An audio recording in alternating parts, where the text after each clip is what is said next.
अल्हम्दुलिल्लाह अल्हम्दुलिल्लाह जी guys, street food जायका के घर में है खुशी का माहौल। और बोला था ना कि यही होगा, यही सच है। आप सब भी देख लो कि हकीकत क्या है। और आप लोगों को बताती चलूँ कि रियाज और सरफराज ने सब सच सच बता दिया है कि क्या सच है, क्या झूठ है, क्या सही है, क्या गलत है। और आप लोगों को बताती चलूँ कि स्ट्रीट फूड जायका के घर में है खुशी का माहौल। दोबारा से बताती हूँ गुड न्यूज़ जो कि हम सब सुनने को तरस रहे हैं। और इंशाल्लाह इंशाल्लाह ये गुड न्यूज़ अल्लाह ने चाहा तो जल्दी पूरी होगी। तो जी गाइस, अस्सलाम वालेकुम my YouTube family, welcome back to my channel. तो जी उम्मीद करती हूँ आप सब लोग खैरियत से होंगे। तो जी अल्लाह के फजल करम से मैं भी खैरियत से हूँ। तो जी गाइस, आज का व्लॉग स्टार्ट किया है मैंने डेली रूटीन के साथ, जो कि मैं आप लोगों के साथ हमेशा अपनी डेली रूटीन शेयर करती हूँ। और आप लोग रूटीन एंजॉय कीजिए। बाकी जो बातें हैं करने वाली के स्ट्रीट फूड जायका के घर में क्या खुशी का माहौल है और क्या रियाज और सरफराज ने सब सच सच बता दिया है, तो इन बातों को लेके आज हम बात करेंगे।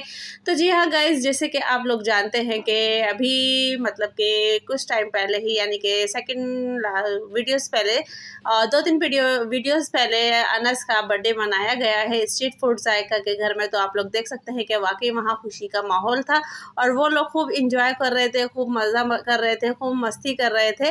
तो वहीं यह सारी बातें हुई हैं, वहीं ये सारी डिस्कशंस हुई है और सरफराज और रियाज ने ये सब सच सच बता दिया है कि गुड न्यूज़ और क्या है वो भी आप लोगों के साथ शेयर करूँगी। तो फ़िलहाल बात जो करते हैं वो यही करते हैं कि जैसे कि हम लोग जानते हैं कि यूट्यूब पर कब से, यानी कि जब से एक तो ज़ीनत का मसला ख़राब हुआ था। दूसरी बात ये है कि भाई जब ज़ीनत दोबारा से मतलब कि मूव ऑन करके यूट्यूब पे दोबारा आई थी, तो और जब वो बीच में गायब हो गई थी यूट्यूब से बिल्कुल ही, तो उस पर लोगों ने ज़ीनत को लेके अलग अलग तरीके से बात की, अलग अलग अंदाज में बात की, अलग अलग लहजे में बात की, अलग अलग रवैये के साथ बात की, अलग अलग बातें बनाकर इल्ज़ाम लगाकर बातें की। तो ज़ीनत को ये हो गया है, ज़ीनत को वो हो गया है, ज़ीनत यहाँ चली गई है, ज़ीनत की शादी हो गई है, ज़ीनत दुबई भाग गई है। तो यानी इस तरीके की मतलब ज़ीनत के लिए बातें बनी, जो कि हम सब सुन रहे थे, देख रहे थे। पर उस लड़की ने चुप्पी लगाई हुई थी, जो कि यूट्यूब से बिल्कुल गायब थी, और ये है उसके सब्र का फल। तो आप देख सकते हैं कि जैसे कि अब फिर जब दुबई के बाद मौजू ख़त्म हुआ, तो जब ज़ीनत ने मूव ऑन किया यूट्यूब पर आकर दोबारा से, तो तब अनस के साथ उसकी एक आध वीडियो देखी गई। एक आध वीडियो में अनस के साथ उसको मिलाया गया, उसको कंपेयर किया गया, उसको मतलब कि एक दूसरे के साथ बना दिया गया है कि इसका रिश्ता हो रहा है, ये हो रहा है, वो हो रहा है, अनस की और ज़ीनत की शादी हो गई है, ये हो गई है, वो हो गई है। तो उस चीज़ को लेकर भी काफ़ी बातें यूट्यूब पर हो रही थी कि अनस को साथ मिला मिलाकर और ज़ीनत का जो कि था नाम उसके साथ जोड़ कर, तो ये सारी चीज़ें हो रही थी। और फिर उसके बाद अब माशाल्लाह अनस जो कि उनकी हर वीडियोस में नज़र आता है, हर फंक्शंस में नज़र आता है, हर फैमिली गैदरिंग में नज़र आता है अनस। तो वहीं अब लोगों ने दोबारा से अनस के बारे में बातें करनी शुरू कर दी। तो जैसे कि आप लोग जानते हैं, जब मायरा का अकीक़ा था, तो तब ही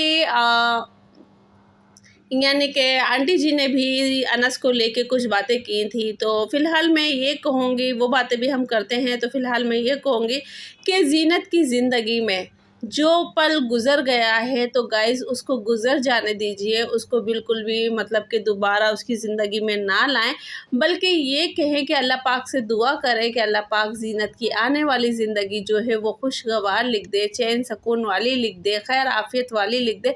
अपने घर, अपने बच्चों, अपने शोहर का सुख उसकी ज़िंदगी में लिख दे। घर गृहस्थी भी ऐसी भी लिखना अल्लाह पाक, जो कि उसमें चैन सुकून हो, और जो जीवन साथी उसकी ज़िंदगी में आए वो ऐसा आए कि उसके हर दुख तकलीफ़ परेशानी वो सब दूर हो जाए। जैसे कि मैं अपनी हर वीडियो में कहती हूँ कि देखें, जब भी ज़ीनत का ज़िक्र होता है मैं तभी ये बात करती हूँ कि जब भी कि बेशक वो ज़ीनत मूव ऑन कर गई है, आगे चल रही है, अपनी ज़िंदगी को खुशगवार हम सबको दिखा रही है, पर जो ज़ख़म, जो बातें, जो अल्फ़ाज़ उसके दिल पर है और जो लम्हात से, अज़ियत वाले लम्हात से वो गुज़री है, वो भी उसके दिल के अंदर है। तो वो चीज़ें वो सब दबा के अपने अंदर ही अंदर अपनी फ़ैमिली के ख़ातिर बहुत अच्छे से रहती है, बहुत अच्छे से रिएक्ट करती है, बहुत अच्छे से एंजॉय करती है, ताकि मेरी फैमिली मेम्बर्स को ये ना लगे कि मैं अपने बीते कल को लेके बहुत परेशान हूँ, बहुत अपसेट हूँ। क्योंकि ज़ाहिर बात है, आप लोग जानते हैं ये माशरा ऐसा है,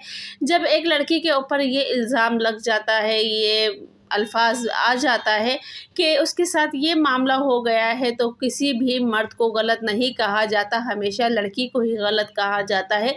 क्योंकि ये माशरा ही ऐसा है, ये समाज ही ऐसा है, ये दुनिया ही ऐसी है कि हमेशा औरत को ही डिग्रेड किया जाता है, औरत के अंदर ही ख़ामियाँ निकाली जाती हैं, औरत के अंदर ही मतलब कि उसको बहुत गलत अंदाज़ में देखा जाता है। तो जबकि ऐसी कोई बात नहीं है, ज़ीनत ख़ुद एक मिडिल क्लास फैमिली से बिलॉन्ग करती थी और वो स्ट्रगल करती भी गई थी। और वो अगर कहे कि भाई मैं, और वो एक अपने आप में डिपेंडेंट लड़की थी, ना कि जो अपने शौहर पर डिपेंड होती या कुछ भी होती। तो वो अपने अंदर ही एक डिपेंडेंट लड़की थी, क्योंकि उसका यूट्यूब माशाल्लाह चल रहा था और उसकी शादी के दौरान ही उसके मिलियन पे व्यूज़ जा चुके थे और अनकरीब मिलियन नहीं थे समथिंग। तो उस टाइम तक वो वहाँ तक जा चुकी थी। तो यानी कि ज़ीनत किसी की मोहताज नहीं थी, ज़ीनत किसी पे डिपेंड नहीं थी, ज़ीनत किसी के लिए यानी कि दागदार नहीं थी, ज़ीनत खुद डिपेंडेंट थी और अपने अंदर वो इतना कॉन्फिडेंस रखती थी कि अपनी लाइफ़स्टाइल वो अच्छे से जीती और काफ़ी टाइम तक वो जी भी अपनी लाइफ़स्टाइल। और उसके बाद फिर उसने देखा आप लोगों ने कि वो अपने पुराने घर चली गई थी। उसने वहाँ भी काफ़ी टाइम अपने आप को स्टे किया, अपने आप की एक ज़िंदगी गुजारनी चाहिए, अपने आप को अपने ऊपर ही डिपेंड करना चाहा। तो ये सारी चीज़ें भी थी। फिर हाल ही में क्या हुआ, कैसे हुआ, किस लिए हुआ, तो वो वापसी अपने घर आ गई है, तो आप लोग जानते हैं। तो अब बात करते हैं कि आंटी जी ने भी मायरा के अकीक़े पे कहा था कि आप लोग अनस के साथ ज़ीनत को मिलाते हो, ज़ीनत के बारे में बात करते हो, तो आप लोग सोचो कि वो ज़ीनत को आपा कहता है, वो ज़ीनत को आपा कहता है, तो उसके बावजूद भी आपके अंदर इतनी सेंस नहीं है, इतने मैनर्स नहीं है कि एक लड़का जब एक लड़की को आपा कह रहा है तो वो किस रिश्ते से कह रहा है, किस लहजे में कह रहा है, किन अल्फाजों में कह रहा है, किस रिस्पेक्ट के साथ कह रहा है। तो ये सारी बातें थी जो कि उन्होंने बताई, अपने व्यूअर्स को समझाया और बहुत गुस्से में भी थी। और अब जाके जब अनस का बर्थडे था तो तब रियाज़ ने और सरफराज़ ने बताया कि अनस हमारे भाइयों जैसा है और वो हमारी हर फैमिली गैदरिंग में, हर चीज़ों में वो हमसे पहले होता है।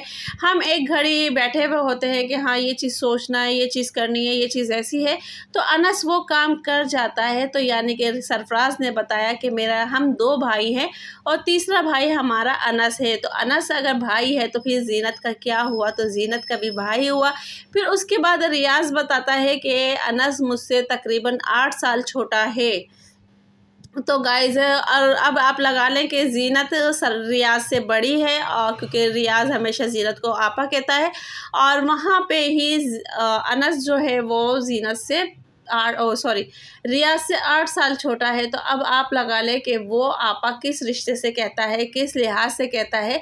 तो अब तो बस उन लोगों के मुंह पे चुप्पी लग जानी चाहिए जो कि ज़ीनत के बारे में इस तरह के अल्फाज बोलते हैं, ज़ीनत के बारे में इस तरह के लहजे यूज़ करते हैं, ज़ीनत को लेके अलग अलग लैंग्वेज में बात करते हैं। तो उन लोगों को मुझे लगता है कि उनको अपने अल्फाज जो कि अपने अंदर ही मिल गए होंगे कि वाकई हम शायद गलत थे, या फिर अब उनको अपने अंदर झांकने की ज़रूरत है कि वो ज़ीनत को लेके इस तरीके की बातें कर रहे हैं। और उनको नहीं करना चाहिए, क्योंकि उनके घर में भी शायद बेटी है, उनके घर में भी शायद बहन है, और अल्लाह पाक हर बहन को, हर बेटी को इस अज़ियतनाक ज़िंदगी से बचाए, इस अल्फाज से बचाए, इस दोहराई ज़िंदगी से बचाए, उसको अपने घर में हमेशा खुश आबाद रखे।